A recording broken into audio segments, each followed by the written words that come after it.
since Pahiyas Festival ngayon at wala kami dyan para makisaya sa inyo, naisip ko lang na gumawa din ng isang classic na signature dish ng Quezon, which is ang ating chicken Delino. So basically, chicken Delino is poached chicken na may stuffing ng malagkit sa loob. And of course, we have other elements like yung ating lukban longganisa. Kadalasan chorizo yung gamit. Meron din tayo ditong gizzard or batikulon. And yung ating atay at puso ng manok. What we'll do is pababanguhin natin at pasasarapin natin yung pinaka-stuffing natin. Yung ating gizzard, yung ating puso, then yung ating aromatics, onions, garlic, and ginger.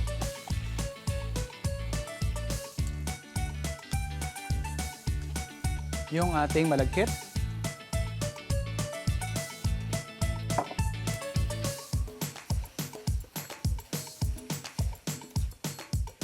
And then, we're going to add yung ating liver. Yan. Raw talaga natin siya ilalagay. Season lang din natin ng salt and pepper.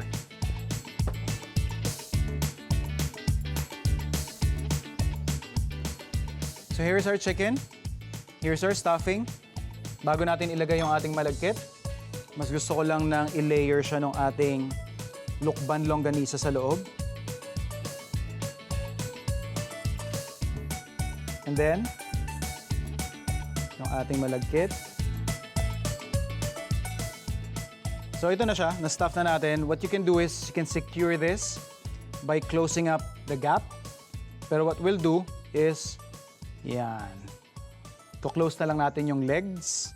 Saka natin isi-secure ng ating butcher's twine. You can use definitely toothpick or tahian siya ng kahit sinulid. Siguro, worst case scenario na wala kang makuhang butcher's twine. Pour in some chicken stock.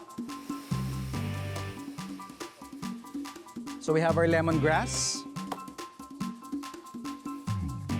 More garlic, of course. Lagyan na rin natin ng konting sausages. And of course, you just have to make sure na fully submerged yung ating chicken during the cooking process. We will slow cook this for about 2 hours to 3 hours. And by that time, dapat fully cooked na.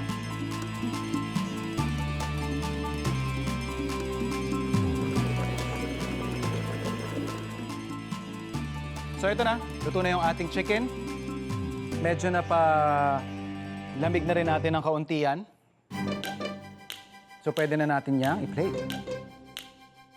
Just like that, dinner is served. Ang Delino, siyempre, mas nakakagana pag may kasalo ka sa handaan.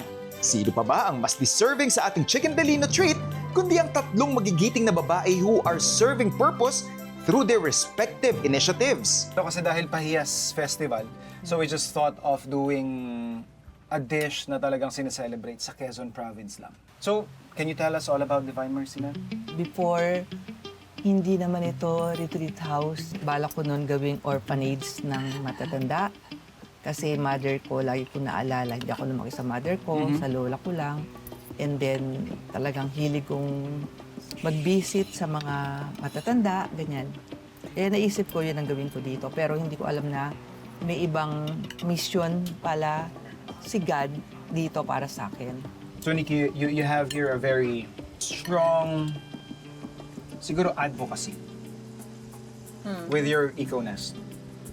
Can you tell us all about EcoNest? The main vision of the company is we want You have a perfect model. a circular system, Yeah. closing the loop. The more people who are aware about segregation, composting. How does that make you feel being surrounded by mga force of nature na mga women that strive to make a difference? So proud. Yeah.